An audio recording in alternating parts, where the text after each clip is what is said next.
Hey, Ben Benson here, Performance Capability. So let me ask you this question. What happens to a person when their deepest need, the need for connection, goes unmet? See, at the core of every human being is the need for connection. It's the oxygen of the soul. Without it, people don't just feel lonely, they feel powerless. And the problem is that when that emptiness festers, it can twist into something destructive. We saw this in Porepunkah, Victoria, just recently, where 2 officers were ambushed and killed in a senseless act of violence. This wasn't just about justice or courage or even ideology. It was about disconnection. A man so cut off from society, so lost in his pain and resentment, that he believed a gun could fill the void. But this isn't just an Australian issue. It's not an Australian tragedy. Across the world, we've seen, the same story literally play out again and again and again. Think about the school shootings, in the United States. Young lives full of potential, stolen in classrooms, a place that should represent, safety and growth. Behind every one of those shooters, just like in Porepunkah, lies the same truth. Disconnection, a breakdown of family, of community, of belonging. And just recently in Minnesota, during a mass shooting, a Catholic school in Minneapolis, 2 children's lives were cut short, another one injured. In fact, there were many that were injured, and a community left reeling as a result. Another shooter, once a student, once a child himself, became so consumed by pain and alienation that it turned outward in the most destructive way possible. Gun violence has ripped through churches, supermarkets, concerts, neighborhoods across the US and into other parts of the world. But the thread is the same. Pain left unhealed, needs left unmet, people left unseen. The common thread: people who felt invisible, people who let their pain consume them, and instead of reaching for connection, they reach for destruction. And so here's the real lesson, and this is what I want to talk about in this message today. Violence never fills the void. It only multiplies it. The only antidote is connection. Real human connection, seeing each other, hearing each other, choosing compassion over conflict, contribution over chaos. Today, as we unpack the truth behind both this Porepunkah shooting and the Minnesota shooting tragedies, I want you to remember this. Pain unhealed becomes violence, but pain transformed, through connection, through understanding, becomes purpose. We saw this in Porepunkah, Victoria, where 2 officers were ambushed and killed in a senseless act. So hopefully you'll get something out of this message. It's a bit more of a serious one, a bit more heartfelt, but no less serious than anything else that we need to share at this point. If you get some value out of this, it's a really important issue, something we need to understand. And at the core, it's really about unmet human needs. This is a big part of what I'm going to be talking about in the coming videos, so look out for it. Anyway, let's get on to the message. Let's run the intro.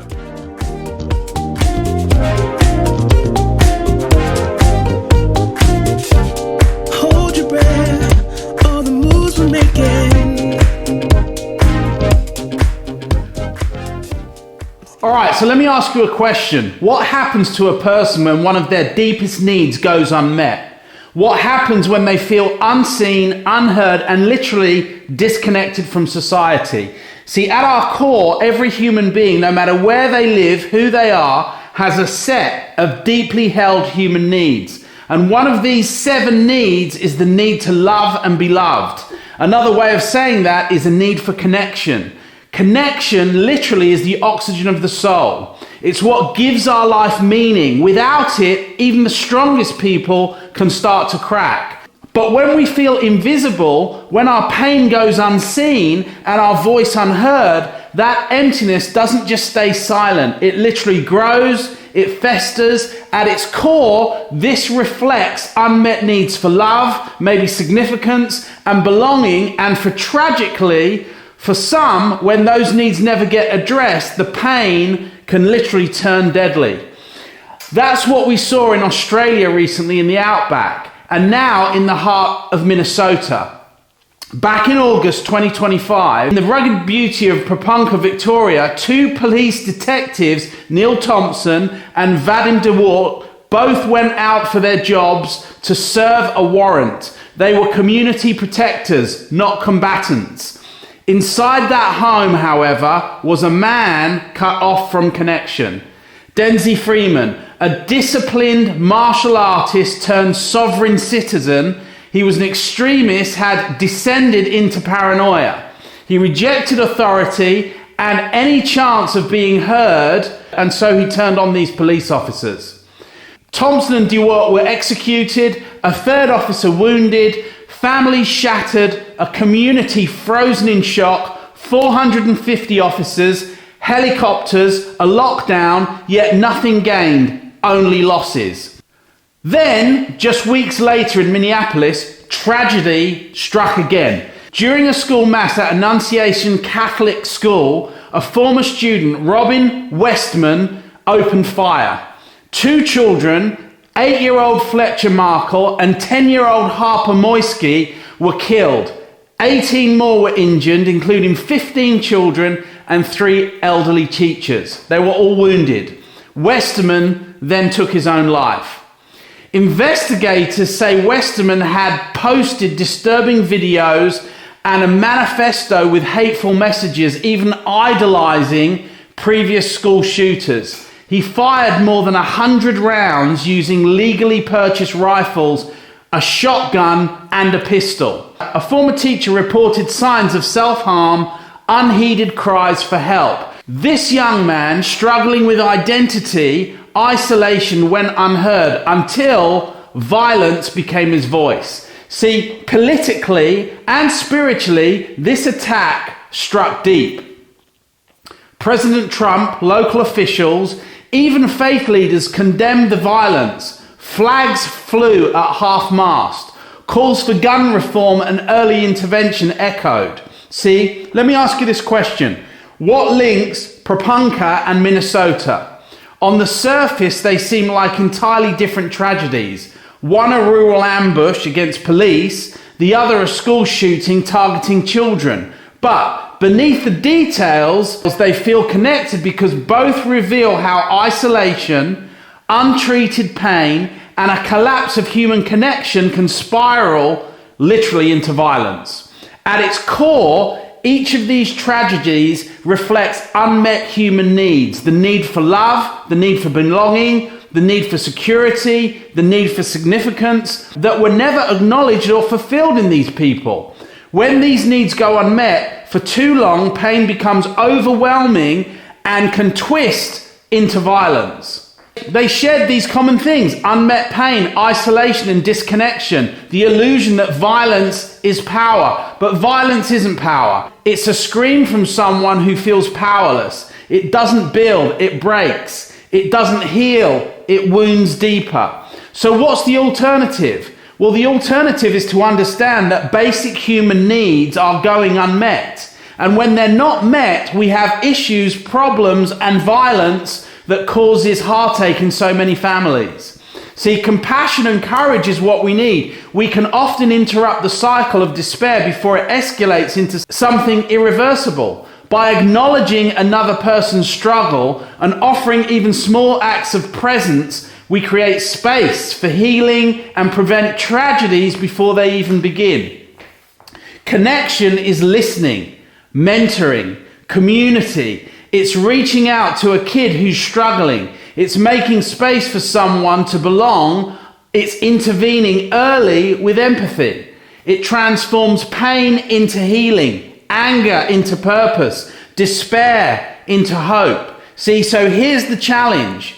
Notice the quiet pain, those subtle signs. Someone's unmet needs for love, maybe safety, belonging, are emerging beneath the surface. Step in before silence becomes violence. Recognizing in those quiet spaces like unmet needs, wanting for understanding, support, and literally be the person who says, you matter, your needs are real, and you're not alone in facing them. Because connection isn't glamorous, but it's powerful. It doesn't make the headlines, but it prevents them. It addresses those unmet needs at the heart of human suffering, filling the gaps of love, safety, belonging before pain twists into something destructive. See, I believe the truth is clear. Violence is born from disconnection and from unmet human needs left unfulfilled. Connection births safety, belonging, hope. It restores love, significance, and security. The very essentials that prevent pain from twisting into violence. So choose connection. In doing so, we honor those lost and build a future where pain doesn't have to turn deadly, where unmet needs are acknowledged and fulfilled, and literally where love and connection and belonging and purpose can replace emptiness and despair. Thanks very much, Ben Benson, Performance Capability. So I've written this book called Understanding the 7 Stars. The 7 stars are the brand mark of performance capability. You can see it on my t-shirt. You can see it on this book. These 7 stars literally represent the 7 basic human needs. The needs are to live, to love and be loved, to feel important, growth, contribution, variety, and autonomy. What I've done in this book is outline these 7 basic human needs. Anytime that there's dysfunction or an issue or behavior that is less than perfect, you will often find that there is a need not being met in that individual. And the quicker you can identify that need and fulfill that need, the quicker you will notice that behavior starts to change. One of the problems that we find in our society is that we think that by attacking behavior, we're going to solve the problem. The behavior is an outcome. It's a result of something else that's going on at a deeper level inside the individual. When you attack behavior, you attack the person. What needs to happen is that an understanding of basic human needs and being able to address the deficit in those needs, where any of those needs are not being met, you will find that a person isn't functioning at their highest level. In professional sports, people that function at the highest level tend to be those that have all of their human needs. The need to live, love and be loved, to feel important, variety, growth, contribution, and autonomy. All of those 7 needs are in concert and they're functioning at a high level. When you go into places of poverty, you will often find that many of these basic human needs are not being met. And we're not just talking about food, shelter, safety. We're talking about the needs that really drive humans at the highest level. And so understanding the 7 basic human needs, the 7 stars of the performance capability trispheron, I challenge you to have a look at this. You can have a look at this. It's at bensonspeaks.com. Understanding the 7 stars, really great book. It covers all of the 7 basic human needs. And if any of you out there are currently struggling, have issues, and can't diagnose them, this book will help you diagnose which of the needs are not being met and, crucially, how you can meet them. So I hope you got some value out of this. My name's Ben Benson. This is Performance Capability, and I look forward to seeing you in the next message. Hold your breath, all the moves we're making.